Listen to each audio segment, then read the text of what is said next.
नाज़रीन अस्सलाम वालेकुम। सियासत टीवी के खुसूसी प्रोग्राम खबर ख्याल में आपका खैर मक़दम है। मैं मोहम्मद रियाज अहमद और मेरे साथ सैयद सज्जादुल हसनैन। बहरहाल नाज़रीन, जहाँ तक खबरों का सवाल है, आप अच्छी तरह जानते हैं कि हम आपके सामने ऐसी खबरें पेश करते हैं जो कल के अखबारात की सुर्खियाँ बनती हैं। न सिर्फ सुर्खियाँ बनती हैं बल्कि उन खबरों को इलेक्ट्रॉनिक मीडिया गैर मामूली अंदाज में नश्र करता है। इसी तरह सोशल मीडिया पर ये खबरें वायरल होती हैं। बहरहाल नाज़रीन, जहाँ तक खबरों का सवाल है, आप अच्छी तरह जानते हैं कि साल 2025 अपने अख्तिताम को के बिल्कुल करीब है और ऐसे में आप अच्छी तरह जानते हैं कि हैदराबाद सिटी पुलिस हो या फिर दूसरे महकमे जात हो या हुकूमतें हों, अपनी कारकर्दगी की रिपोर्ट पेश करती हैं और अपना डेटा जो है वो पेश करती हैं, वाकिफ करवाती है आवाम को। तो बहरहाल जहाँ तक हैदराबाद पुलिस का सवाल है, तो Hyderabad police commissioner mister Sajjanar ने आज एक मीडिया प्रेस कॉन्फ्रेंस में अपनी सालाना रिपोर्ट पेश की, जिसके बारे में हम आपको बताएंगे। और एक खबर ये आ रही है कि किस तरह विजय माल्या और ललित मोदी हिंदुस्तानी हुकूमत का और नरेंद्र मोदी का मजाक उड़ा रहे हैं और एक तरह से वो चैलेंज कर रहे हैं कि हम हिंदुस्तान के सबसे यानी ख़तरनाक भगोड़े हैं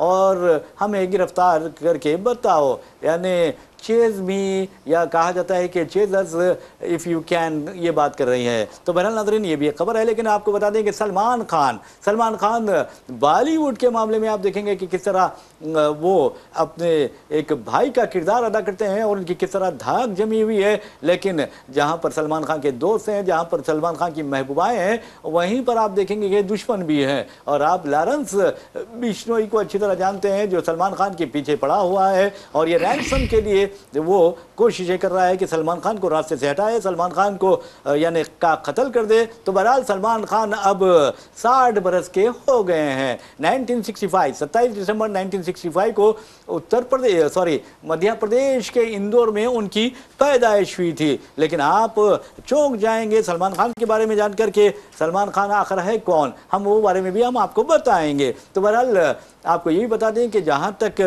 हैदराबाद सिटी पुलिस का सवाल है, हैदराबाद सिटी पुलिस ने आज अपनी सालाना रिपोर्ट पेश कर दी है, जिसमें कहा गया है कि 2025 में, यानी अब जो साल गुजर रहा है, ख़त्म हो रहा है, उसमें हैदराबाद पुलिस ने मंशियात के स्मगलर से लेकर मंशियात इस्तेमाल करने वालों के खिलाफ और सप्लायर के खिलाफ ज़बरदस्त कार्रवाई करते हुए एक साल के दौरान 6000 किलो से ज़ायद मंशियात जब्त किए हैं। ये बहुत बड़ी कामयाबी है। लेकिन आपको ये बता दूं कि हैदराबाद सिटी पुलिस कमिश्नर ने यह भी बताया है कि NDPS एक्ट के तहत तकरीबन 1334 हिंदुस्तानी शहरियों को गिरफ्तार किया गया है, जबकि बैरूनी शहरी जो गिरफ्तार किए गए हैं उनकी तादाद 11 बताई जाती है।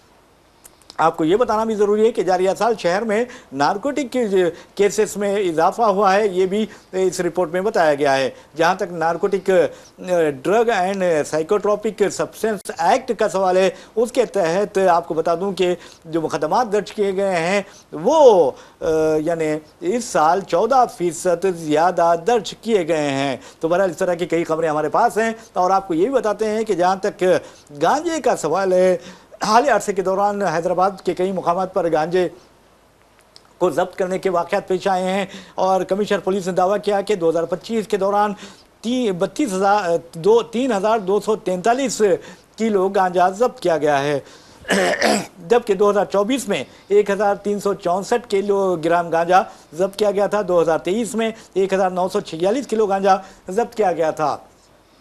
अगर अफीम की बात करते हैं, ओपीएम की बात करते हैं, तो 3311 किलोग्राम ये कहा जा रहा है कि ये अफीम जब्त की गई है। तो बहरहाल सज्जा साहब के पास चलते हैं और पूछते हैं, सज्जा साहब, मंशियात का तो ऐसा लग रहा है कि हैदराबाद मरकज़ बन गया है। ख़ासतौर पर जो हैदराबाद के नौजवान हैं वो मंशियात की लत में, उसकी लानत में मुब्तला होते जा रहे हैं और जिसके नतीजे में आपने देखा कि हाल ही अरसे के दौरान कत्ल की कई वारदातें पेश आ चुकी हैं। जी बिल्कुल, देखिए कत्ल की वारदातें में पेश आ रही हैं, जराइम में भी इजाफा हुआ है।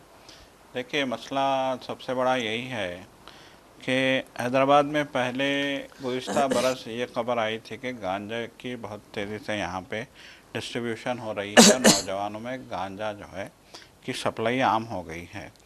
ख़ास तौर पे पुराने शहर जो है बहुत बड़ा टारगेट बना हुआ था गांजा का।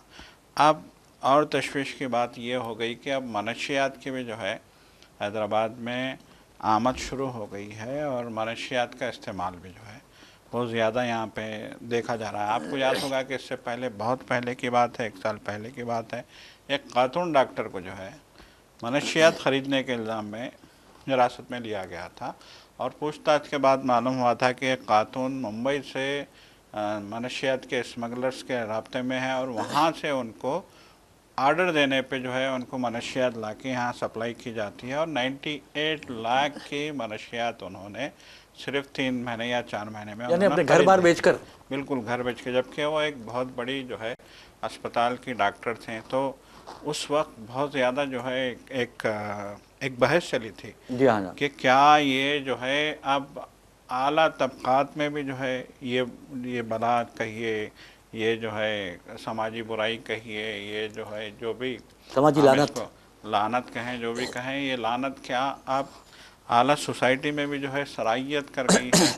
देखिए आपको याद होगा कि जो है शाहरुख खान के बेटे के ड्रग्स के साथ पकड़े आर्यन की बात जाने कर का रहे एक मामला जो है किस तेज़ी से गुज़िश्ता इसी साल के इब्तिदा में जो है किस तेज़ी से जो है खबरों की ज़ीनत बना था और कैसे जो है ये मामला सामने आया था कि एक फेरी में एक पार्टी है जिसमें जो है ड्रग्स का इस्तेमाल जो है बेदरीग हो रहा है और पुलिस ने उस फेरी पे जो है जो बीच समंदर में जो मतलब एक है, देखिए आमतौर पे अब तफरी के मुख्तलिफ नए नए जो है नए नए तरीके ईजाद किए जा जी हाँ रहे जी हाँ, हैं तफरी जहाज ताकि था वो। लोगों को जो है खींचा जा सके अपनी जानिब। तो तफरी का एक नया तरीका ये भी ईजाद किया गया है कि समंदर में साहिल से फासले पे पानी के जहाज़ फेरीज जो होती हैं जी हाँ। वो खड़ी की जाती हैं और उसमें जो है वहाँ पे जश्न मनाया जाता है। वहाँ पे जो है हम ये कह सकते हैं कि समंदर के पानी की गहराइयों के बीच में पब खोल दिए गए हैं, फेरी के अय्याशी नाम की पे जाती है। अय्याशी के अड्डे बनाए गए हैं। तो बहरहाल जो है ये सारी खबरों के बीच अब हैदराबाद में मनशियात की तेज़ी से फैलने की खबर आ रही है और ये खबर तशवीशनाक है। जी। और देखिए संजय नार ने जो है, जो कमिश्नर ऑफ हैदराबाद सीवी हैं, संजय नाथ जी। उन्होंने बाज़ाब्ता 1 हफ़्ता पहले एक प्रेस कॉन्फ्रेंस में इस बात को तस्लीम भी किया था कि यहाँ पे जो है ड्रग्स का कारोबार धीरे धीरे जो है अपने पैर फैला रहा है और नई नस्ल जो है इससे मुतासर हो रही है। ख़ास तौर पे ये कहा गया था कि स्कूली बच्चों को भी जो है अब जी जी। टारगेट किया जा रहा है। शहर के मुख्तलिफ स्कूलों के बच्चों को भी जो है टारगेट करके उनको ड्रग्स का आदी बनाने की कोशिशें की जा रही हैं। तो एक तशवीशनाक खबर थी। अब देखिए हम अगर बात करें अभी जो खबरें, अगर मुल्की सतह पे हम इसकी बात करें तो पंजाब के बारे में ये कहा जाता है कि पूरा का पूरा पंजाब जो है ड्रग्स के लानत में है, लपेट में है और पंजाब के लोग बहुत परेशान हैं। नई नस्ल जो है इस लानत की आदी होती जा रही है और नशे के आदी होते जा रहे हैं। फिर अभी ये खबरें भी आ रही हैं कि कश्मीर में भी इस नशे को आम किया जा रहा है और वहाँ की नई नस्ल को इस नशे का आदी बनाने के जो है मंसूबे तैयार किए गए हैं या फिर जो है साजिशें की जा रही हैं। तो कश्मीर के लोगों ने भी तशवीर ज़ाहिर की थी कि आखिर ये क्या लानत है, ये क्या जो है अज़ाब है कि जो हम पे नाजिल हो रहा है। अब हिंदुस्तान के आम तौर पे पहले कहा जाता था कि हिंदुस्तान के बड़े शहरों ख़ास तौर पे दिल्ली मुंबई में ये लानत जो है बहुत ज़्यादा फैली हुई है, लेकिन अब ये लानत धीरे धीरे जो है हैदराबाद, बेंगलोर, चेन्नई, यहाँ जुनूबी हिंद के शहरों को भी अपनी लपेट में ले रही है। और हैदराबाद इसलिए ज़्यादा जो है तेज़ी से जो है इसका एक बड़ा मरकज़ बनता जा रहा है क्योंकि हम देख रहे हैं कि हैदराबाद में सन 2014 के बाद, तेलंगाना के क़याम के बाद से हैदराबाद में माइग्रेशन का बहुत तेज़ी से जो है यहाँ पे माइग्रेशन हुआ है। मतलब यूपी से, बिहार से और उड़ीसा से, मगरबी बंगाल से, हर जगह से लोग। पहले तो ये आईटी का हब था, आईटी के लिए लोग आते थे, आईटी कंपनियों में जॉब करने के लिए आते थे। फिर उसके बाद एमएनएस का दौर आया, मल्टीनेशनल कंपनियों का दौर आया। तो मल्टीनेशनल कंपनियों का भी एक बड़ा मरकज़ चूँकि हैदराबाद था, तो मल्टीनेशनल कंपनियों में काम करने के लिए भी लोग हैदराबाद आने लगे। फिर धीरे धीरे हम देखते रहे कि ये शहर कैसे जो है मतलब एक वसी दामन लेके ये शहर खड़ा था लोगों के लिए, आने वालों के लिए जो माइग्रेट करके आ रहे थे। तो फिर हमने देखा कि कैसे लोग बिहार से भी मज़दूर भी आ रहे हैं, यूपी से मज़दूर भी आ रहे हैं, हरियाणा से आ रहे हैं, राजस्थान से ताजिर आ रहे हैं, गुजरात से ताजिर बिरादरी। देखते ही देखते शहर इतनी तेज़ी से फैला है, इतनी तेज़ी से घना हुआ है। आज रियाज साहब, आज किसी भी सड़क पे जाइए आप, ट्रैफिक के मसाइल, जी हाँ बिल्कुल, रोज का मामूल है। हुजूम, आप स्टेशनों में जाइए हुजूम है, आप बस स्टेशनों में जाइए हुजूम है, आप मार्केट में जाइए हुजूम है। जी हाँ, इतना बड़ा हुजूम, इतनी तेज़ी से, पूरे यकीन के साथ हाँ कहा जा सकता है कि 2 करोड़ से ज़्यादा शहर की आबादी हो गई है। जी हाँ, जी हाँ। और ये माइग्रेशन की वजह से हो रहा है। ये जो है, ऐसा नहीं है कि यहाँ शहर के लोग जो है ज़्यादा बच्चे पैदा कर रहे हैं जिसकी वजह से ये आबादी बढ़ी है, ऐसा नहीं है। आबादी का ताल्लुक माइग्रेशन से है, बहुत बड़े पैमाने पे यहाँ माइग्रेशन हो रहा है हैदराबाद में। हैदराबाद लोगों को नामसाइद हालात में हैदराबाद लोगों को एक महफूज शहर महसूस हो रहा है। लेकिन आप देखेंगे कि हालिया अरसे के दौरान, जैसे कि आपने कहा कि माइग्रेशन बड़े पैमाने पर हुआ है, उत्तर प्रदेश हो, बिहार हो या उड़ीसा हो या मगरबी बंगाल हो, वहाँ के लोग यहाँ पर आ रहे हैं। लेकिन अफसोस की बात यह है कि हालिया अरसे के दौरान आपने एक और ख़तरनाक रुझान हैदराबाद में देखा होगा कि यहाँ पर जो मजहबी जुलूस है वो बड़े पैमाने पर निकाले जा रहे हैं और एक अजीब गरीब किस्म की बेचैनी पैदा की जा रही है, नफरत का माहौल यहाँ पर हैदराबाद में पैदा किया जा रहा है। तो ये हैदराबादियों को चौकस हो जाना चाहिए कि इस तरह के जो हालात हो रहे हैं, कहीं ये एक सोची समझी साजिश का हिस्सा तो नहीं है। अब अंदाजा कीजिए, माइग्रेशन बढ़ रहा है, माइग्रेशन के साथ आलूदगी बढ़ रही है, आलूदगी के साथ फिरका परस्ती बढ़ रही है, फिरका परस्ती के साथ आप देखेंगे कि हालात शहर के बदल रहे हैं। हालात या तो दूर की बात है, शहर की शिनाख्त तक तब्दील होती जा रही है। ऐसे में आगे हो गए, जराइम बढ़ रहे हैं, जराइम बढ़ रहे हैं, कत्ल के वाक़यात ज़्यादा हो रहे हैं, इक़दाम कत्ल के वाक़यात ज़्यादा हो रहे हैं। तो ऐसे में हैदराबादियों को बहुत ही यानी सोच फिक्र करनी चाहिए कि आखिर इसकी वजूहात क्या है। हुकूमत को भी इसके बारे में सोचना चाहिए, पुलिस को भी सोचना चाहिए, और ऐसे लोग जो बाहर से आए हैं और जराइम की दुनिया की यहाँ पर एक यानी बुनियाद रख रहे हैं, तो उनके खिलाफ कार्रवाई की जानी चाहिए। अब जैसा कि हमने मंशियात की बात की है, तो हैदराबाद में कभी मंशियात का इस्तेमाल नहीं हुआ करता था, लेकिन आज पुराने शहर से लेकर नया शहर और सारा तेलंगाना मंशियात की लपेट में आ गया है। पुलिस इस बात का एतराफ़ कर रही है, लेकिन हैदराबाद में अब यकीन मानिए, अगर साजिश के तहत, जिस तरह पंजाब में जब अलहदगी पसंदी की तहरीक बढ़ती जा रही थी, तो वहां पर नौजवानों को आप बता दूं कि इस जहर में मुब्तला कर दिया गया, मंशियात की लानत में मुब्तला कर दिया गया। और जहां पर भी मंशियात जाते हैं तो वहां की जो नौजवान नस्ल है वो मफलूज होकर रह जाती है, उनकी सोचने की, समझने की सलाहियत भी खत्म हो जाती है, अच्छे बुरे में तमीज़ नहीं कर सकते और वो अपने हक के लिए आवाज़ भी नहीं उठाते थे।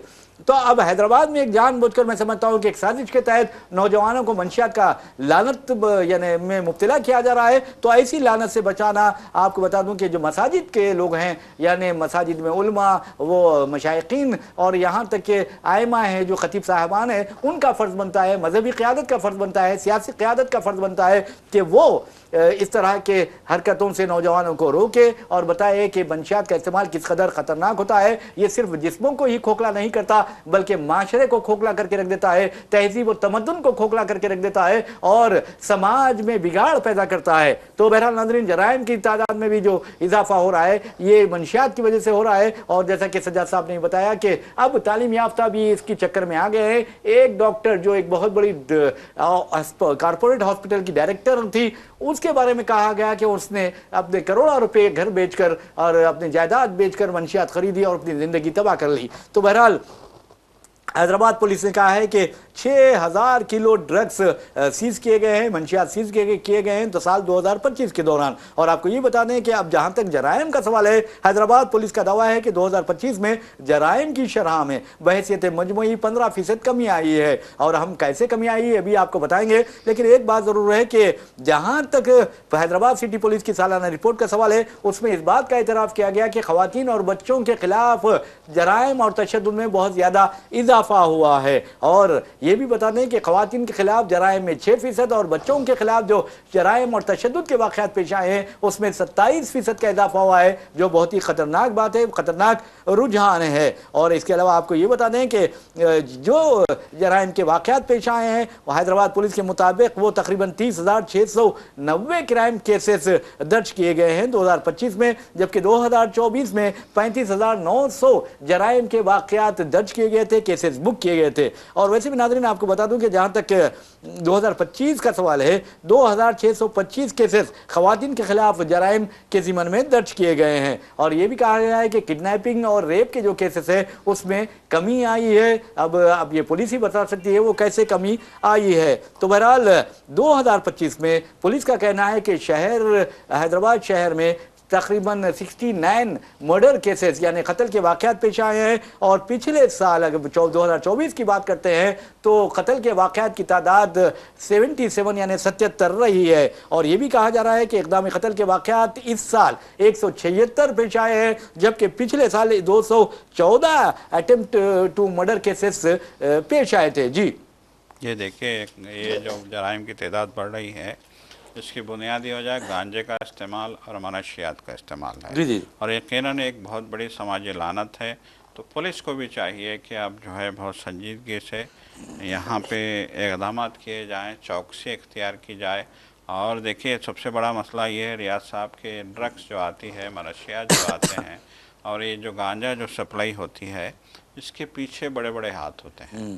चूँकि करोड़ों का कारोबार है, इसीलिए करोड़ों रुपए की रिश्वत भी जो है इस कारोबार के पीछे जो है करोड़ों रुपए की रिश्वत भी जारी की जाती है, जिसके नतीजे में इस कारोबार पे बहुत सख्ती के साथ कंट्रोल करना जो है मुश्किल हो जाता है। तो यहाँ सबसे अहम बात यह है कि देखिए, अगर हमें हुकूमत को चाहिए कि अगर हमें अपनी नस्लों को बचाना है, जी जी, तबाही से बचाना है, तो फिर देखिए अगर हुकूमत और पुलिस इस मामले में बहुत संजीदगी से, दयानतदारी के साथ, ईमानदारी के साथ काम करेगी तो इस लानत पे काबू पाया जा सकता है। वरना फिर ये लानत जो है शहर को तबाह करके ही जो है दम लेगी, हम ये कह सकते हैं। तो बहरहाल नई नस्ल के लिए एक बहुत ही तशवीश। देखिए, सबसे बड़ा मसला ये है कि आज कम्युनिकेशन का जो है ज़राए बहुत आसान है। आप फ़ोन पे एक मैसेज में सारी चीज़ें जो है कहाँ से क्या लेना है, आपको कैसे लेना है, एक मैसेज में आपके दर तक, आपके घर तक जो है सामान आ रहा है। तो अब यहाँ मनशियात की सप्लाई भी ऐसा मालूम होता है कि आसान हो गई है कि कैसे नौजवानों तक ये जो है मनशियात पहुँचती हैं, पहुँचाई जाएँ। तो बहरहाल पुलिस की ये ज़िम्मेदारी है कि वो चौकसी इख्तियार करे, अपने सारे सोर्सेस का इस्तेमाल करे और जो है 100% जान से मनशियात और गांजे के ख़ात्मे के लिए इक़दाम किए जाए। जब तक ये ईमानदारी के साथ ये काम नहीं होगा, उस वक्त तक इस वबा पे, इस बला पे, इस जो है लानत पे काबू नहीं पाया जा सकता। तो ज़रूरत इस बात की है कि हुकूमत इस पे ख़ास तवज्जो दे। जी जी। तो बहरहाल नाज़रीन आपको बता दूं कि जहां तक पुलिस का सालाना रिपोर्ट का सवाल है, इस सिलसिले में वाज़ेह तौर पर कहा गया है कि जराइम की तादाद में एक बहुत कमी आई है, यानी 15% की कमी आई है। लेकिन जहां तक साइबर क्राइम्स का सवाल है तो आपको बता दूं कि हैदराबाद में साइबर क्राइम्स के बारे में पुलिस का कहना है कि उसमें भी कमी आई है। जुमला 3735 केसेस दर्ज किए गए हैं, यानी मंजर आम पर आए हैं। और पुलिस का दावा है कि साइबर जराइम की तादाद में तकरीबन 18% कमी दर्ज की गई है। तो ये बहुत बड़ी बात है अगर ऐसा हुआ है तो। लेकिन पुलिस का यह भी दावा है कि तकरीबन 566 जो मुलजिमीन हैं या धोखेबाज हैं उन्हें गिरफ्तार कर लिया गया है। और 319 मुतासरीन में तकरीबन 30 करोड़ 5 लाख रुपए वापस दिलाए गए हैं उन्हें।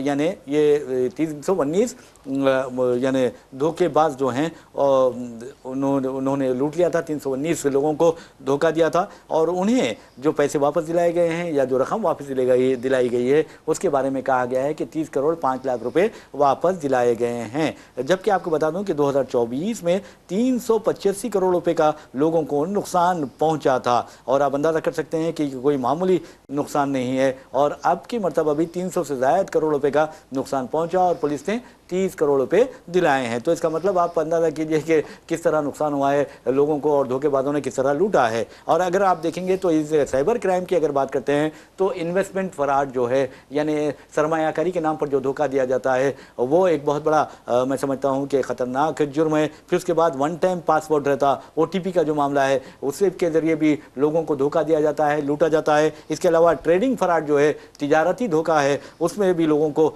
धोखा देकर हज़ारों करोड़ रुपए उड़ा लिए जाते हैं। इसके अलावा आप देखेंगे कि डिजिटल अरेस्ट डिजिटल अरेस्ट के जरिए भी कई लोगों को बेवकूफ़ बनाया गया है, उन्हें लूट लिया गया है, जिसमें आला पुलिस अहदेदार भी शामिल है। यहाँ तक ये कहा जा रहा है कि हमारे कमिश्नर पुलिस को भी किसी ने धोखा दिया है। और एक अहम बात बताऊँ, customer care and job fraud भी है, जिसके बारे में कहा जाता है कि आपको जॉब दिलाने का धोखा दिया जाता है और पैसे लूट लिए जाते हैं। इसके अलावा लोन फ्रॉड्स भी हैं। तो बहरहाल कई फ्रॉड्स और कई धोखे के अक़साम हमने आपको बताए हैं, लेकिन ये कहा जा रहा है कि इन्वेस्टमेंट फ्रॉड के जरिए जो वाक़यात पेश आए हैं उनकी तादाद 740 रही सज्जाद साहब जारिया साल, और जिसमें 44 करोड़ रुपए से लोग महरूम हो गए। ये ख़तरनाक फ्रॉड होता है। आप सरमायाकारी सिर्फ लालच में सरमायाकारी कर देते हैं और उसके बाद उसका खुमियाजा भुगतना पड़ता है। फिर अगर आप OTP की बात करते हैं, वन टाइम पासपोर्ट की बात करते हैं, याद रखिए कभी ऐसे वाक़यात होते हैं कि आपको वन टाइम पासपोर्ट या OTP जो होता है, पासवर्ड या OTP जो होता है, वो दूसरों को नहीं बताना पड़ता है, लेकिन अगर आप बताते हैं तो फिर आपके बैंक अकाउंट से पूरे रकम का सफाया कर दिया जाता है। OTP के जरिए जो धोखा दिया गया है उसके तकरीबन 458 केसेस दर्ज किए गए और नुकसान के बारे में पुलिस ने बताया कि 11 करोड़ 75 लाख रुपए का नुकसान लोगों को OTP फ्रॉड के नतीजे में हुआ है। ट्रेडिंग फ्रॉड यानी तिजारती धोखाधड़ी आप देखेंगे कि किस तरह लोगों को शिकार बनाया जा रहा है और 430 केसेस यानी दर्ज किए गए हैं और 133 करोड़ रुपए के कसीर रकम से लोग महरूम हो गए। ये भी लालच के नतीजे में ऐसा हुआ है। अब डिजिटल अरेस्ट की तरफ आते हैं। आपको बता दूं कि डिजिटल अरेस्ट के जरिए ये आपको हर कभी कोई इन्फोर्समेंट डायरेक्टोरेट का ओहदेदार होने का बहाना बनाता है, तो कोई अपने आप को पुलिस ओहदेदार कहता है, यानी धोखेबाजों की बात कर रहा हूं, और कोई इनकम टैक्स का डायरेक्टर होता है धोखेबाज। तो बहरहाल ये लोग अपने आप को सरकारी ओहदेदार जाहिर करते हुए या मरकजी या रियासती एजेंसियों के ओहदेदार जाहिर करते हुए आपसे कहते हैं कि आप दहशतगर्दी में मुलविस हैं, आपके आलमी दहशतगर्दी के जो नेटवर्क्स हैं उनसे ताल्लुकात है, आप मनी लॉन्ड्रिंग में यानी मुलविस हैं। इस तरह डरा धमका कर आपकी डिजिटल गिरफ्तारी अमल में आती है, यानी आप घर में ही रहते हैं लेकिन वो आपको डिजिटली अरेस्ट कर लेते हैं, वो उसकी मर्जी के खिलाफ आप यानी बैतुल खला को भी नहीं जा सकते। तो बहरहाल इस तरह के जो केसेस हैं इसमें लोगों को सारे हिंदुस्तान में करोड़ों रुपए का नुकसान हुआ है, लेकिन तेलंगाना में बताया जाता है कि तकरीबन 33.81 करोड़ रुपए का लोगों को नुकसान हुआ है। और जहां तक कस्टमर केयर और जॉब फ्रॉड केसेस है उस सिलसिले में हम आपको बताते हैं कि 3 करोड़ रुपए का नुकसान लोगों को बर्दाश्त करना पड़ा है और लोन फ्रॉड के 34 केसेस बुक किए गए और लोगों को 3.99 करोड़ यानी 4 करोड़ के करीब नुकसान बर्दाश्त करना पड़ा है। तो सज्जाद साहब आप देखेंगे कि किस तरह AI जो है आर्टिफिशियल इंटेलिजेंस के जरिए फायदा उठाया जा रहा है और AI फेक वॉइसेस बनाए जा रहे हैं, यानी लोगों के फेक आवाजें निकाली जा रही हैं, यहां तक कि वीडियोस बनाए जा रहे हैं और डीप फेक के जरिए लोगों को बदनाम किया जा रहा है। वज़ीर आज़म नरेंद्र मोदी ने भी डीप फेक के बारे में तशवीश का इजहार किया है। तो बहरहाल फिरका परस्त भी इससे फायदा उठा रहे हैं। जी देखिए, AI जो आर्टिफिशियल इंटेलिजेंस जिसको कहा जाता है, मस्नवी ज़हानत जो उर्दू में कहलाती है, जब से AI का चलन हुआ है, स्मार्टफोनों में AI का जो है इस्तेमाल बढ़ा है, उस वक्त से ही इस तरह की जो है, जैसा कि आपने कहा कि आवाज़ें भी जाली, तस्वीरें भी जाली और हाँ मतलब हालात भी जाली। तो ये जो साइबर जराइम है उन जराइम का बहुत तेज़ी से इजाफा है जराइम में। और फिर लोग जो है आपको डिजिटल अरेस्ट भी करते हैं, आपको धमकियां देते हैं, आपसे पैसे वसूल किए जाते हैं। देखिए, एक तो ऑनलाइन फैसिलिटी आई है पैसे जो है वसूल करने की, दूसरे जो है ये AI की सहूलत आई है, तो उसका लोगों को फ़ायदे से ज़्यादा नुकसान जो है उठाना पड़ा है। अब तक की जो है हम हिस्ट्री देखेंगे तो AI से कितना फ़ायदा लोगों ने उठाया, या फिर ये नई जो है टेक्नोलॉजी है, नया प्रोग्राम है, इससे कितना जो है इंसान की तरक्की में, इंसानियत की तरक्की में कितना जो है ये कंट्रीब्यूट कर रही है, कितना जो है ये मदद कर रही है, इसका तो कोई अंदाज़ा नहीं है। लेकिन हम देख रहे हैं कि AI के आने के बाद जहाँ सहूलतें बढ़ी हैं, जहाँ लोगों का काम का बोझ कम हुआ है, वहीं इसके नुकसानात बहुत, जराइम में बहुत ज़्यादा इजाफा हुआ है। आप जैसे कि आपने कहा कि वज़ीर आज़म को खुद जो है इस मामले पे तशवीश ज़ाहिर करनी पड़ी, तो अब देखिए सबसे बड़ा मसला यही है कि AI की टेक्नोलॉजी तो जारी कर दी गई है, लेकिन AI के गलत इस्तेमाल को रोकने के लिए क्या उनके पास फैसिलिटीज़ हैं, क्या उनके पास जो है प्रोग्राम है, इसका अभी कोई वाज़ेह अंदाज़ा नहीं है। यकीनन जो है इस सिलसिले में भी रिसर्च हो रही है कि कैसे इसमें जो गलत जो काम हो रहे हैं एआई के ज़रिए उनको रोकने के लिए और एआई के जराइम को रोकने के लिए कैसे जो है सिक्योरिटी के मतलब प्रोग्राम बनाए जाएं, इस पे काम हो रहा है, मुसलसल काम हो रहा है इस पे। लेकिन अभी तक बहुत ज़्यादा कामयाबी नहीं मिल पाई है, जिसके नतीजे में हम देख रहे हैं कि एआई का इस्तेमाल करके जो साइबर फ्रॉड्स हैं, साइबर ठगी है और जो है दीगर जो सबसे तशवीशनाक बात यह है कि एआई के ज़रिए ऐसे ऐसे वीडियोज़ जारी की जा रही हैं। कोई जो है अगर कोई बहुत बड़ा स्टार है, कोई फेमस शख्सियत है, मशहूर शख्सियत है, कोई सियासतदान है, तो उनके गुमराहकुन और फ़ाहिश उनके वीडियोस बना के जो है पब्लिक में भेजे जा रहे हैं, जिससे जो है एक तरह से हम ये कह सकते हैं कि जो है जिससे उनका नाम भी ख़राब हो रहा है, उनकी इमेज भी ख़राब हो रही है, उनकी साख भी ख़राब हो रही है, उनकी इज़्ज़त भी जो है मार्केट में उछल रही है। ख़ास तौर पे ख़वातीन के हवाले से, चाहे फिल्म स्टार हों, देखो फिल्म स्टारों के जो है बहुत सारे वीडियोस आए थे जिस पे जो है फिल्म स्टार ख़वातीन ने जो है बहुत जो है तशवीश का इजहार किया था और कहा था कि ये जो हो रहा है यकीनन ये बहुत ख़तरनाक है। देखिए बार बार कहा गया है कि एआई एक ख़तरनाक जो है प्रोग्राम है कंप्यूटर की दुनिया में, और इस प्रोग्राम ने सहूलत से ज़्यादा जो है दूसरी चीज़ें इस प्रोग्राम के ज़रिए ख़तरात जो है, समाजी ख़तरात, माशरती ख़तरात, माशी ख़तरात और भी बहुत सारे ख़तरात जो है इसके ज़रिए मंजर आम पे आए हैं। इस बात की तशवीश मुसलसल जो है मुख्तलिफ़ गोशों से, मुख्तलिफ़ हलकों से हो रही है। लेकिन इन ख़तरात से निमटने के लिए अब माहिरीन क्या इक़दाम करेंगे, ये जो है अभी तक इसकी कोई वाज़ेह तस्वीर सामने नहीं है। बहरहाल नाज़रीन, आपको जहाँ तक डिजिटल अरेस्ट का सवाल है तो आपको बता दें कि हज़ारों करोड़ का हिंदुस्तानी को नुकसान हुआ है। हाल ही में आपने देखा कि मुंबई में ख़ास तौर पर एक इंजीनियरिंग कॉलेज के साबिक़ प्रोफेसर को लूटा गया और उन्हें 9 करोड़ रुपए का चूना लगाया गया। उनसे कहा गया फ़ोन करते हुए कि हम सीबीआई से बात कर रहे हैं या हम इन्फोर्समेंट डायरेक्टरेट से बात कर रहे हैं और आपके बारे में ये इत्तला मिली है कि आप मनी लॉन्ड्रिंग के केसेस में मुलविस हैं, दहशतगर्दों से आपके ताल्लुकात है। और उसके बाद उस ज़ईफ़ शख्स को इस कदर यानी परेशान कर दिया गया कि वो उसने अपने तमाम अकाउंट्स की तफसीलात उन पुलिस अहदेदारों को जो नकली थे हवाले कर दिए, या इन्फोर्समेंट डायरेक्टर के अहदेदारों को जो नकली थे उन्हें हवाले कर दिए और उसके बाद 9 करोड़ रुपए उनके बैंक अकाउंट से ख़त्म कर दिए गए। तो आप अंदाज़ा कीजिए कि किस तरह ये जो दरिंदे होते हैं लाख यानी आपकी ज़िंदगी भर की कमाई को मिनटों में लूट लेते हैं। वैसे भी जहाँ तक एआई का सवाल है तो अब आप देखेंगे कि आने वाले दिनों में ऐसा होगा कि आपके किसी करीबी दोस्त को, आपके किसी करीबी साथी को, या अगर आप कंपनी के मालिक हैं तो आपके किसी ज़िम्मेदार ओहदेदार को का वीडियो पेश किया जाएगा, वो भी एआई के मदद से बनाया जाएगा और वो आपसे रब्त पैदा करेंगे आपके व्हाट्सएप पे और आपके इंस्टाग्राम पे, आपके फेसबुक पे आकर वो कहेंगे कि मैं यहाँ पर फंस गया हूँ और मुझे इस कदर पैसों की ज़रूरत है। उसके बाद आपसे वो पैसे लूट लिए जाएंगे, हालांकि वो उनका वो नहीं होंगे बल्कि उनका वीडियो बनाया गया या नकली वीडियो बनाया गया है वो होगा। इसी तरह किसी की भी आवाज़ में आपको मैसेज डाला जाएगा कि मैं परेशान हूँ, आप पैसे भेजिए, मैं फ़ौरन वापस कर दूंगा। तो इस तरह के भी वाक़यात आपके साथ पेश आ सकते हैं। लेकिन याद रखिए, हैदराबादी जो ज़बान है, हैदराबादी जो लहजा है, वो इसमें इतने कदर जान है कि इस तरह के जो सीबीआई हो या ईडी हो या पुलिस वाला हो जो अपने आप को ज़ाहिर करता है हालांकि वो नहीं होता, तो उसको हैदराबादी लहजे में बात कीजिए, बहुत ही प्यारा लहजा होता है और उसके बाद वो ज़िंदगी भर आपको दोबारा फ़ोन नहीं करेगा। वो बीजेपी का नाम लेगा, वो मोदी का नाम लेगा, वो अमित शाह का नाम लेगा,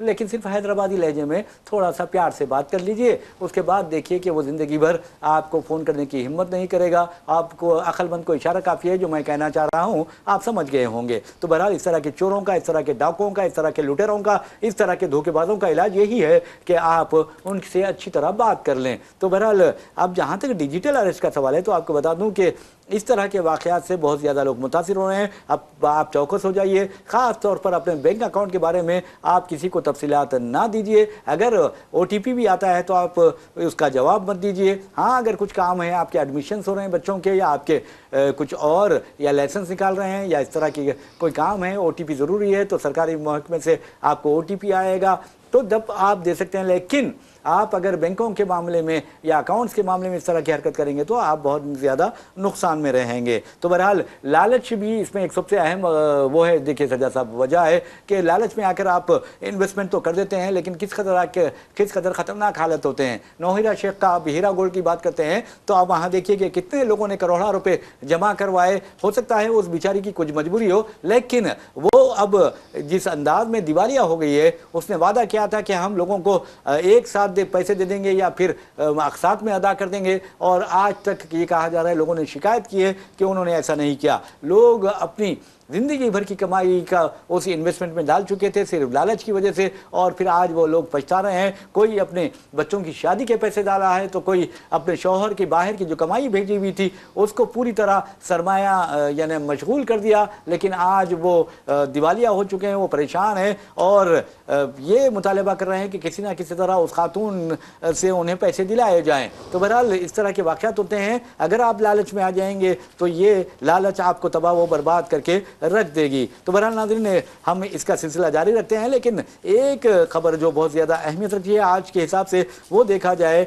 27 दिसंबर। 27 दिसंबर आप अच्छी तरह जानते हैं कि कई लोगों की पैदाइश का दिन है, लेकिन 27 दिसंबर के बारे में आपको ये बताना है कि अब्दुल रशीद सलमान खान की 1965 में इसी दिन यानी 27 दिसंबर को मध्य प्रदेश के इंदौर में पैदाइश हुई थी। अब्दुल रशीद बाद में बहुत बड़ा नाम बना ये अब्दुल रशीद, और मैं समझता हूँ कि हिंदुस्तान ही नहीं बल्कि दुनिया में वो शोहरत रखता है। अब्दुल रशीद खान इनका नाम है, और ये जो साहब हैं बहुत ज़्यादा यानी सारी दुनिया में जाने जाते हैं। और मैं बात कर रहा हूँ अब्दुल रशीद खान की, इसलिए बात कर रहा हूँ कि सियाह हरन के केस में उनका नाम है, लॉरेंस बिश्नोई उनकी जान लेने पर तुला हुआ है। और इसके अलावा आपको बता दूं कि हिट एंड रन केस में भी वो परेशानी का शिकार हुए थे। और एक बात ज़रूर है कि बॉलीवुड पर उनका कब्जा है, और उन्हें कहा जाता है बॉलीवुड का भाईजान। अब आप समझ गए होंगे मैं किसकी बात कर रहा हूँ,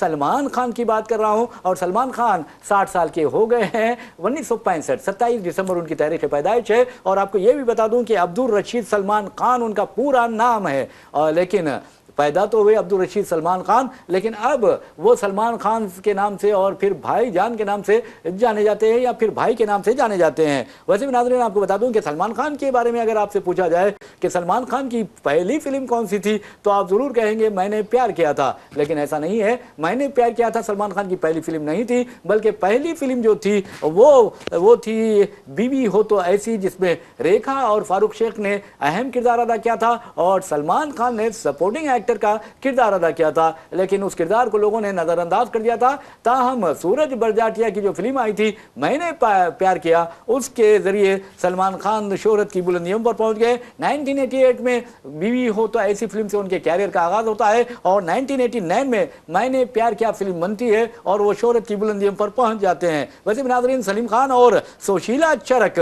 जो के घर में ये पैदा हुए, इनकी वालदा जो है वो हिंदू हैं, लेकिन बाद में उन्होंने अपना नाम सुशीला चरक से सलमा रख लिया है। तो बहरहाल सलीम खान और सुशीला चरक के साथ साथ इनकी जो सौतेली माँ है हेलन है, और हेलन यहूदी हैं ये कहा जाता है, लेकिन अब क्या है ये नहीं कहा जा सकता। तो बहरहाल सलमान खान 60 साल के हो गए हैं। और आपको ये बता दूं कि सलमान खान के जो आबा अजदाद का ताल्लुक़ अफगानिस्तान से था, और ये कहा जाता है कि अलको ज़ई, यूसुफ ज़ई कबीले का एक ज़ैली कबीला है, अलको ज़ई, उससे ये ताल्लुक़ रखते हैं, और इनके आबा व अजदाद अफगानिस्तान से मध्य प्रदेश मुंतकिल हुए थे। फिर ये कहा जाता है कि ये एक पुश्तून कबीले से ताल्लुक़ रखते हैं, जिसका ताल्लुक़ वादी स्वात, आप देखिए मलाला यूसुफ ज़ई की जो वादी स्वात है वहाँ से उनके आबा व अजदाद का ताल्लुक़ बताया जाता है। तो सज्जा साहब, आप ये बताइए कि सलमान खान ने जिस अंदाज में जो चैरिटी का काम किया है वो भी काबिल तारीफ है। ये बिल्कुल बीइंग ह्यूमन एनजीओ है उनकी। ये being human NGO Salman Khan के बहुत अरसे से चलती है, और बहुत सारे लोगों ने जो है एतराफ़ किया है कि जब भी वो बीइंग ह्यूमन के दफ्तर जाते हैं किसी परेशानी के लिए, ख़ास तौर पे जो है इलाज मुआलजे के हवाले से ये तंजीम जो है बहुत ही हसास मानी जाती है। और इलाज के लिए अगर कोई मदद के लिए जाता है तंजीम के पास तो फौरी जो है उनको इलाज की रकम अदा की जाती है। लाखों रुपए इलाज की रकम ये इदारा अदा कर चुका है। जी जी जी, मतलब एक एक कोई अगर सख्त बीमार है और अस्पताल में यानी एडमिट जूनियर है, आर्टिस्ट वगैरह। बिल्कुल जो भी मतलब लोग हैं मुंबई के ख़ास तौर पे सख्त बीमार हैं, अस्पताल में एडमिट हैं, और फिर जो है वो लोग आते हैं इनके इदारे। कहा जाता है कि सलमान खान के वालिद सलीम खान वो इदारे में जो है मौजूद होते हैं, वो डील करते हैं जी हाँ जी लोगों हाँ, को, चेक वगैरह अच्छा साइन करते बिल्कुल वो हैं। डील करते हैं। और फिर और भी स्टाफ है, तो लोग जब आते हैं वहाँ पे तो उनका फौरी तौर पे जो है उनके मसले को हल किया जाता है। बहुत सारे लोगों ने ये कहा, एतराफ़ किया कि 20-20 लाख रुपए तक की भी अगर उनके ऑपरेशन का खर्च है तो इस इदारे में अदा किया है। तो ये इदारा बहुत खामोशी से काम करने वाला इदारा है और बहुत खामोशी के साथ जो है सोशल वर्क कर रहा है। और इस इदारे के रूह रवां सलमान खान है। सलमान खान ने खुद मुख्तलिफ़ स्टेजेस पे बरमला इस बात का इजहार किया है कि वो जो भी कमा रहे हैं फिल्मों से और जो है शो से, बिग बॉस से और दीगर जो है शो से वो जो भी कमा रहे हैं, और फिर वो फिल्मों को प्रोड्यूस करके भी जो पैसा कमा रहे हैं, उसका आधे से ज़्यादा पैसा वो जो है बीइंग ह्यूमन इस तंजीम को दे रहे हैं, चैरिटी काम पे। चैरिटी को दे रहे हैं। बल्कि उन्होंने यहाँ तक कहा कि कभी कभी तो मैं अपना पूरा पैसा चैरिटी के लिए वहाँ पे दे देता हूँ। जब भी मुझको पता चलता है कि पैसे की कमी है, तब मैं अपनी कमाई पूरी जो है चैरिटी में डाल देता हूँ। तो बहरहाल जो है यकीनन जो है एक बहुत ही फलाह और जो है समाज की भलाई का एक काम है। और सलमान खान इस काम के लिए भी बहुत जो है ज़्यादा शोहरत रखते हैं। बहरहाल इस बात से इनकार नहीं किया जा सकता कि आज सलमान खान जो है एक बड़े स्टार हैं बॉलीवुड के। बल्कि यहाँ तक कहा जाता है कि सलमान खान का नाम ही जो है फिल्मों की कामयाबी की ज़मानत होता है। जी जी, आप बिल्कुल सही कहा है। बहरहाल नाज़रीन, आपको बता दूं कि जहाँ तक सलमान खान का सवाल है या जी सलमान खान के मद्दाह ये कहते हैं कि अमिताभ बच्चन को सलमान खान की से के जो आदत व अतवार हैं उनसे सबक सीखना चाहिए। वैसे भी नाज़रीन, सलमान खान की ज़िंदगी में कई उतार चढ़ाव भी आए हैं, और वो चढ़ाव क्या है, उतार क्या है, ये भी हम आपको बताएंगे। 10 का दम ये प्रोग्राम था, इसको होस्ट किया था सलमान खान ने, और आप देखेंगे बिग बॉस जिस तरह कामयाब रहता है उसको भी होस्ट करते हैं सलमान खान। इसके अलावा आपको बता दूं कि Salman Khan hit and run case में मुश्किलात में फंस गए थे। इसी तरह सियाह रन शिकार केस में भी उन पर फर्द जुर्म आयद किया गया था, गिरफ्तार भी किया गया था, फिर जमानत मिल गई। तो बहरहाल एक और लम्हा उनकी ज़िंदगी में आया था ऐश्वर्या राय। ऐश्वर्या राय से उनकी मोहब्बत की जो कहानी थी वो बहुत दूर तक पहुंच चुकी थी। इस दूर तक पहुंच चुकी थी कि वापस नहीं आ सकते थे, लेकिन वापस आ गए। और आपने देखा कि ऐश्वर्या राय की शादी अमिताभ बच्चन के फर्जंद अभिषेक बच्चन से हो गई है। और उस वक्त ये कहा जाता था कि अभिषेक बच्चन की शादी होने वाली थी यानी करीना कपूर की बहन से। जी जी बिल्कुल। देखिए ये एक तो जो है कंट्रोवर्सी, बॉलीवुड की एक बड़ी कंट्रोवर्सी इसको कहा जाता है। ख़ास तौर पे जो है सलमान और ऐश्वर्या की जो आशिकी है वो जग हाजिर रही है। लेकिन दिलचस्प बात यह है कि जब शादी हुई ऐश्वर्या की जो है अभिषेक बच्चन से, तो उस वक्त सलमान खान को शादी में इनवाइट नहीं किया गया था। जी जी, बल्कि कहा जाता है कि आज तक भी किसी तकरीब में अगर अभिषेक ऐश्वर्या की सलमान से आमना सामना मुठभेड़ हो जाती है तो वो कतरा के निकलने की कोशिश करते हैं। लेकिन ये भी कहा गया है कि अब ऐश्वर्या राय कभी सलमान से मुलाकात होती है तो वो रुक के 2-4 मिनट सलमान से बात कर लेते हैं। अब जो तलखियाँ या जो झिझक या जो घबराहट या जो है इनके शर्मिंदगी थी। बीच में शर्मिंदगी जो थी, वो जाहिर सी बात है कि उम्र की बात है। आप 20 साल पुरानी बात अब दोहरा नहीं सकते। अब जी, 60 साल के हो 60 गए साल के हो गए सलमान हैं। खान, आप जो जी है, जी, और ऐश्वर्या राय भी 55 साल की हो गई हैं। जी हाँ जी, वो भी जो है उनका दौर जो पीक का दौर था। जी जी, वो और गुजर चुका कहा, है। देखिए कहा जाता है कि सलमान खान ने ऐश्वर्या राय को इंडस्ट्री में मुतारिफ कराने में, आगे बढ़ाने में, उन्हें बड़े बैनर की फिल्में दिलाने में। दिलाने में अपना बहुत बड़ा जो है किरदार, अहम किरदार अदा किया था। चूँकि सलमान का नाम ही काफ़ी था इंडस्ट्री में, जी जी, और वो प्रोड्यूस भी किया करते पश्च पर्दा, वो पैसा लगाया करते थे जी हाँ फिल्मों जी हाँ में। जी, तो बहरहाल जो है वो एक अलग आशिकी की एक अलग कहानी है। सलमान की आशिकी की कहानियाँ तो बहुत लंबी, कहाँ लम्ही है। जी कहाँ हाँ से जी, है, फार्म हाउस घर कहाँ से लेके कहाँ फार्म से, हाउस तक शुरू होती बिल्कुल है। बिल्कुल कहाँ कहाँ। मतलब ये कि आप जो है ऐश्वर्या राय से पहले भी बहुत सारी जो है, संगीता बिजलानी का नाम भी आया है, फिर उससे पहले जो है सोनी अली का नाम भी आया है, फिर ऐश्वर्या के बाद जो है कटरीना कैफ का भी नाम जी हाँ, आया जी है हाँ, सलमान उनको के भी आगे साथ। बढ़ाया है उन्होंने, बिल्कुल सारे लोग जो है सलमान से आशिकी करके आगे बहुत बढ़ जाते फ़ायदा हैं। उठाया बहुत उन्होंने, जी जी। लेकिन सलमान ने उनको जो है नुकसान नहीं पहुंचाया। तो बहरहाल अब फिल वक्त जो बैचलर्स हैं उसमें सलमान खान सरफहरिस्त जी हैं और दूसरे नंबर पर राहुल गांधी है, तीसरे जी नंबर पर ये कहा जाता है कि हमारे मोदी जी है। लेकिन मोदी मोदी जी। जी मैं समझता हूँ कि इस लाइन में नहीं आ सकते, क्योंकि उनका अलग केस है और वो वज़ीर आज़म है, उनको कितनी जिम्मेदारियाँ हैं बेचारों को। जी और आप देखिए कि 18 घंटे काम करते अब हैं वो। 18 घंटे काम करते हैं वो, उन्हें जी डिस्टर्ब नहीं किया जाना चाहिए। वो शादी वादी के चक्कर में पड़ते तो मैं समझता हूँ कि आज वज़ीर आज़म नहीं होते। तो बहुत जी अच्छा किया वज़ीर आज़म नरेंद्र मोदी ने जो कुछ भी किया है, लेकिन सलमान नहीं बने ना राहुल गांधी बने हैं। तो बहरहाल अब आप अंदाज़ा कीजिए कि योगी आदित्यनाथ का भी यही हाल है। तो बहरहाल अपनी अपनी किस्मत है। तो बहरहाल अभी तक सलमान खान 60 साल के हो गए हैं और घर में बीवी बच्चे नहीं हैं, क्योंकि उन्होंने शादी की ही नहीं। देखिए, जी एक जी। दिलचस्प बात है, एक साहब आए सलमान का होलिया जो है हाँ। एक प्रोग्राम में हालिया दिनों, सलमान के होलिया बनाए हुए वो थे। मतलब है कि अपने आप को पूरा का पूरा सलमान, जाहिर सी बात है फैंस हैं, मद्दाह हैं, जी जी। मुल्क भर में फैले हुए हैं, हर नौइयत के जो है लोग हैं सलमान के मद्दाह भी हैं, अमिताभ के भी हैं, अजय देवगन के भी हैं, सभी के जो है मद्दाह हैं। तो बहरहाल सलमान के एक मद्दाह वहाँ पे आए और उन्होंने कहा कि मैं आपका जो है फ़ैन हूँ, मैंने हेयर स्टाइल आपका बनाया है, बॉडी आप ही की तरह बनाई है, आप ही की तरह चलता हूँ, आप ही की तरह बात करता हूँ।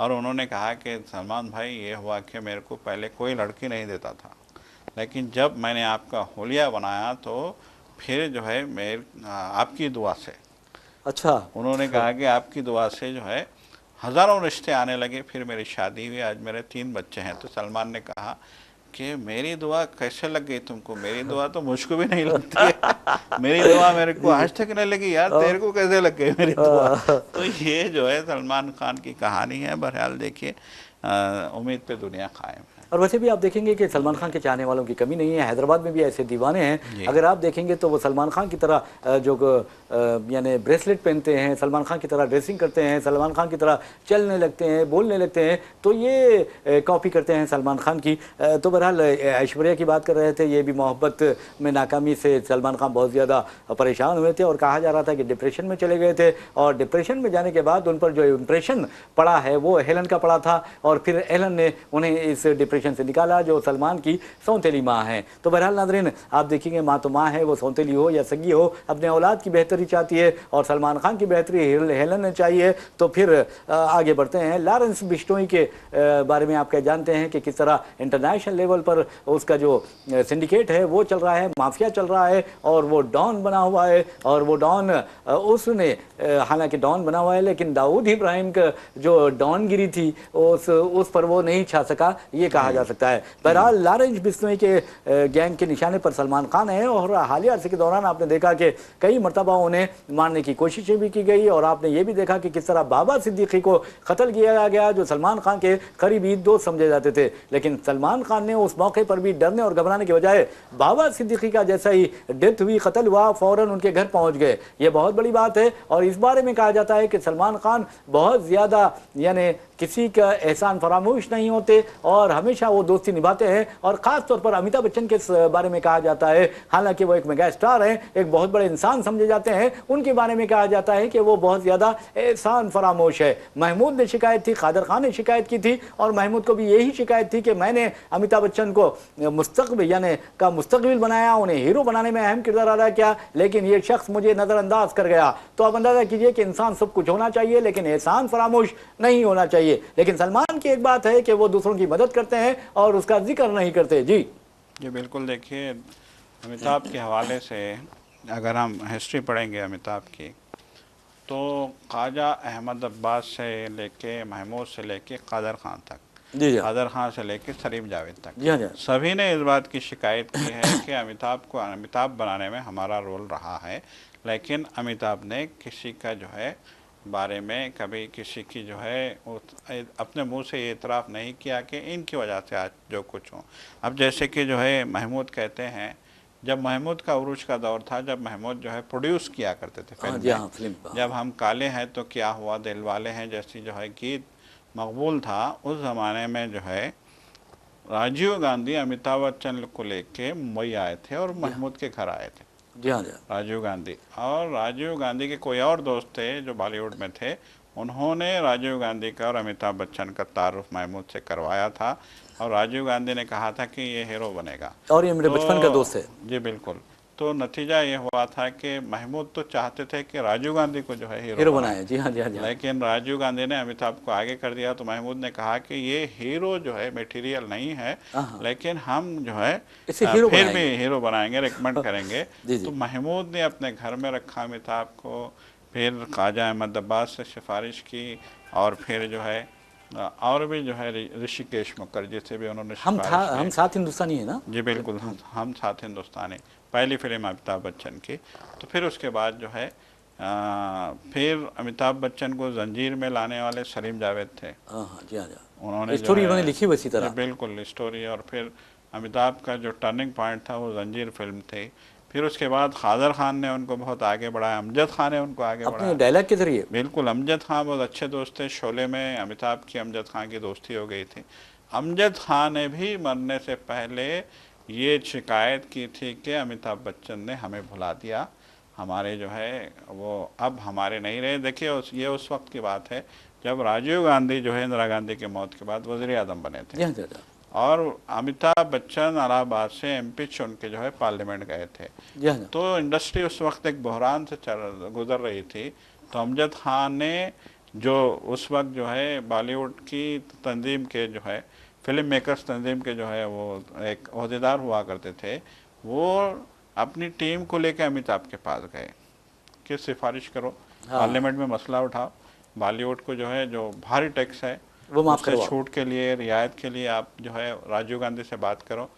तो अमजद खान ने कहा कि उन्होंने हमारे साथ बदतमीजी की, गाली गलौज की और हमें घर से निकाल दिया। जी जी जी जी दिल्ली में। जी जी, आपको याद होगा सज्जा साहब, उन्होंने बहुगना को शिकस्त दी थी जैसे लीडर को अमिताभ बच्चन ने, और जब कहा यह जा रहा था कि अगर वाजपेयी के खिलाफ भी अगर रेखा को ठहरा दिया जाता तो वाजपेयी भी शिकस्त खा जाते। और उस वक्त आपको बता दूं कि बीजेपी के सिर्फ 2 अरकान पार्लियामेंट थे। तो बहरहाल नाज़रीन, जैसा कि हमने आपको खबरें सुनाई हैं और खबर ख्याल में आपको ये भी बताया कि किस तरह क्या हालात पैदा हो रहे हैं। तो बहरहाल एक खबर ये भी है कि सऊदी अरब ने 2025 में तकरीबन 11,000 हिंदुस्तानियों को डिपोर्ट किया, जब के दूसरे नंबर पर अमेरिका है और अमेरिका ने 3,800 हिंदुस्तानियों को वतन वापस भेज दिया और बड़ी जिल्लत के साथ भेजा। लेकिन हमारे वज़ीर आज़म खामोश रहे, क्योंकि उनकी आदत है, ये हम नहीं कह रहे हैं बल्कि अपोजिशन कहती है। तो बहरहाल इसी खबर के साथ हम अपना प्रोग्राम खबर ख्याल अख्ताम को पहुँचाते हैं। अपने मेज़बान मोहम्मद रियाज अहमद और मेरे साथी सैयद सज्जादुल हसैन को इजाज़त दीजिए। इंशाअल्लाह फिर मुलाकात होगी, फिर बात होगी। तब तक के लिए अल्लाह हाफ़िज़। खुदा हाफ़िज़।